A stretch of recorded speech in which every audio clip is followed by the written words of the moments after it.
भारत के गुजरात राज्य के जूनागढ़ जिले में कुछ जानी मानी पहाड़ियां स्थित हैं, जो गिरनार पर्वत के नाम से जानी जाती हैं।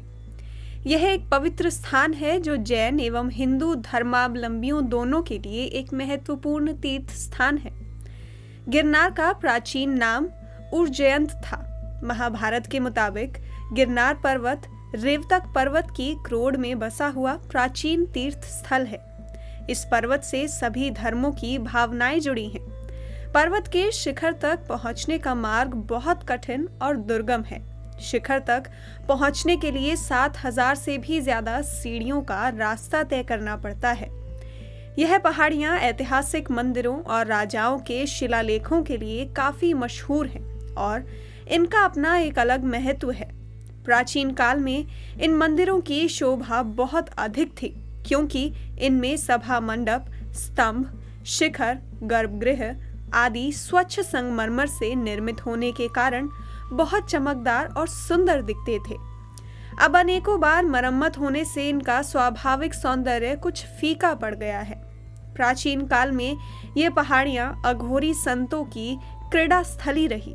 इस पवित्र गिरनार और जैनियों के सिद्ध क्षेत्र से 22वें तीर्थंकर नेमिनाथ समेत 70 करोड़ 700 मुनियों ने भी मोक्ष प्राप्त किया था।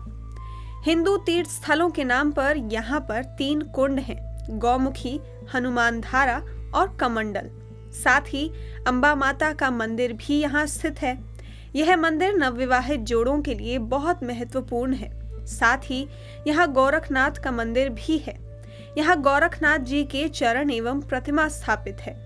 इसके बाद यहाँ दत्तात्रेय जी का मंदिर भी है। इस मंदिर का निर्माण 2004 में हुआ। यहाँ दत्तात्रेय जी की प्रतिमा स्थापित है, जो कि भगवान ब्रह्मा, विष्णु, महेश के स्वरूप है। साथ ही यह जैन तीर्थ स्थलों के लिए भी प्रसिद्ध है।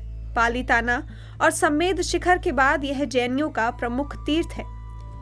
जैन धर्म के 22वें तीर्थंकर श्री नेमिनाथ जी का ज्ञान प्राप्ति व मोक्ष प्राप्ति स्थल ऐतिहासिक रूप से गिरनार पर्वत ही है। पुराणों के अनुसार श्री नेमिनाथ जी शौर्यपुर के राजा समुद्र विजय और रानी शिवा देवी के पुत्र थे। समुद्र विजय के छोटे भाई का नाम वसुदेव था, जिनकी 2 रानियां थी, रोहिणी और देवकी। रोहिणी के पुत्र का नाम बलराम, बलभद्र व देवकी के पुत्र का नाम श्री कृष्ण था। इस तरह नेमिनाथ श्री कृष्ण के चचेरे भाई थे। गिरनार पर्वत पर जैन धर्म के 8 पूजनीय स्थल बताए गए हैं, जिनमें से पहले 5 स्थलों को टोंक कहा जाता है। प्रथम टोंक पर 5वीं सदी से 16वीं सदी तक के श्वेतांबर और दिगंबर पंथ के 100 से अधिक मंदिर बने हुए हैं। द्वितीय टोंक पर मुनि अनिरुद्ध कुमार जी के चरण स्थित हैं और तृतीय टोंक पर मुनि शंभु कुमार जी के चरण स्थित हैं। चतुर्थ टोंक पर मुनि प्रदुम कुमार जी के चरण और पत्थर पर तीर्थंकर की प्रतिमा उत्कीर्ण है। कुछ मान्यता अनुसार इन्हें श्री कृष्ण का पुत्र माना जाता है। पंचम टोंक तीर्थंकर नेमिनाथ जी को समर्पित है। यह नेमिनाथ जी का मोक्ष प्राप्ति स्थल है। यहाँ पर राजुल की गुफा नाम का भी एक स्थान है। यहाँ माता राजुल की प्राचीन प्रतिमा स्थापित है। इनका विवाह भगवान नेमिनाथ से होने से पूर्व ही नेमिनाथ जी को वैराग्य हो गया था, जिस वजह से इन्होंने भी वैराग्य धारण कर इस स्थल पर साधना की। सिर्फ यही नहीं, गिरनार में कई प्रसिद्ध ऐतिहासिक अभिलेख मिले हैं। पहाड़ी की तलहटी में एक वृहत चट्टान पर सम्राट अशोक की 14 मुख्य धर्म लिपियां उत्कीर्ण हैं, जो ब्राह्मी लिपि और पाली भाषा में हैं।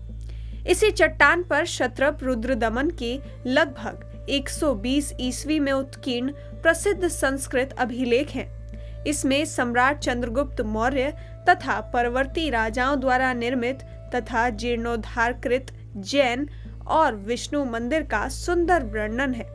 हर कार्तिक पूर्णिमा को गिरनार की परिक्रमा होती है। इस परिक्रमा में गिरनार के भव्य और विशाल जंगल के भी दर्शन होते हैं। यहाँ के सिंगों की नस्ल भी अधिक विख्यात है, जिनकी संख्या धीरे धीरे कम होती जा रही है। 458 ईस्वी का गुप्त सम्राट स्कंदगुप्त के समय का भी एक अभिलेख मिलता है। इसमें स्कंदगुप्त द्वारा नियुक्त सौराष्ट्र के तत्कालीन राष्ट्रिक पर्णदत्त का उल्लेख है। पर्णदत्त के पुत्र चक्रफलित ने, जो गिरनार के शासक हुआ करते थे, उन्होंने सुदर्शन तड़ाक के सेतु या बांध का जीर्णोद्धार करवाया, क्योंकि यह स्कंदगुप्त के राज्याभिषेक के वर्ष में जल के वेग से नष्ट हो गया था। माना जाता है कि इस पर्वत पर सभी देवताओं का वास है।